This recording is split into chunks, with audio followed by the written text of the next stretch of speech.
Welcome back to My Bullions podcast, the show where we dive deep into the precious metals market and the economic waves shaping our investments. I'm your host, and today is June 2nd, 2024. We've got an exciting and slightly nerve-wracking episode lined up for you today. Joining us is the ever insightful, our go-to market analyst and precious metals guru. Welcome. Thanks for having me. Always a pleasure to be here. All right, let's kick things off with the big question on everyone's mind. Gold prices have been on a bit of a roller coaster, down for the second week in a row, but hey, we still saw a fourth consecutive monthly gain. What's going on here? It's a wild ride, isn't it? On one side, we have traders cashing in on profits after gold hit that all-time high of $2,449.89 in May.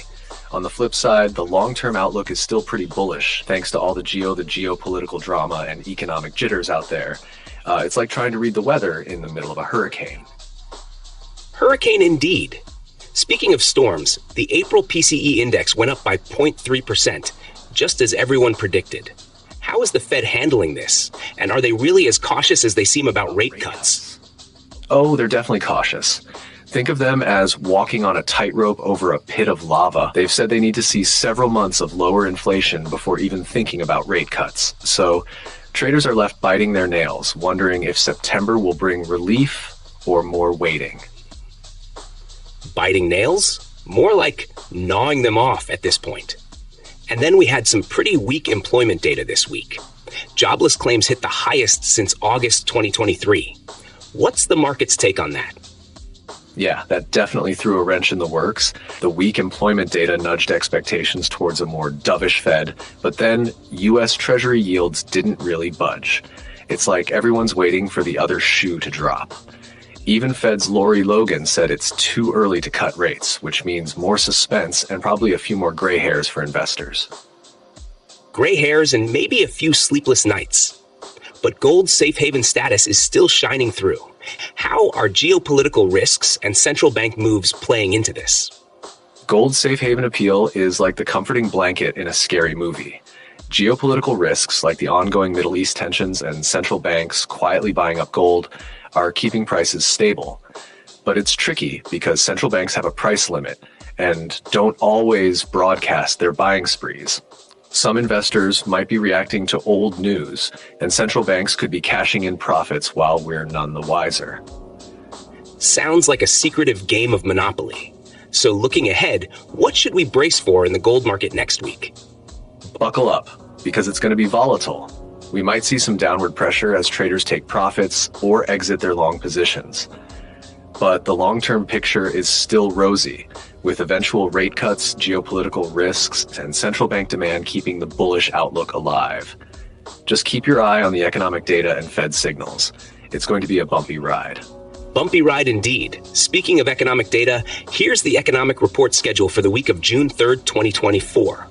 Monday, June 3rd, S&P Global Final Manufacturing PMI at 9:45 a.m. ISM Manufacturing PMI at 10 a.m. Construction Spending, April at 10 a.m. Tuesday, June 4, Job Openings and Labor Turnover Survey, JOLTS, April at 10 a.m. Factory Orders, April at 10 a.m. Wednesday, June 5, ADP Employment Report, May at 8:15 a.m. Trade Deficit, April at 8:30 a.m. S&P Global Final Services PMI, May at 9:45 a.m.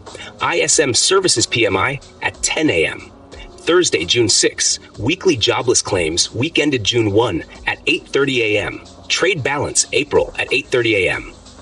Friday, June 7, non-farm payrolls report, May at 8:30 a.m. Unemployment rate, May at 8:30 a.m. Wholesale inventories, April at 10 a.m. Consumer credit, May at 3 p.m. These reports will provide insights into various aspects of the economy, including manufacturing, services, labor market conditions, trade balance, and consumer behavior. For more details, you can refer to Kiplinger's Economic Calendar and Investing.com's Economic Calendar. That's a packed week. Investors should definitely keep an eye on these reports. They'll be crucial in shaping market sentiment and Fed expectations. Absolutely. Any last words of wisdom for our listeners? Stay vigilant and keep a close watch on U.S. job data, inflation reports, and Fed commentary. While short-term dips may cause some panic, remember that the long-term trend is still positive for gold. It's like surfing.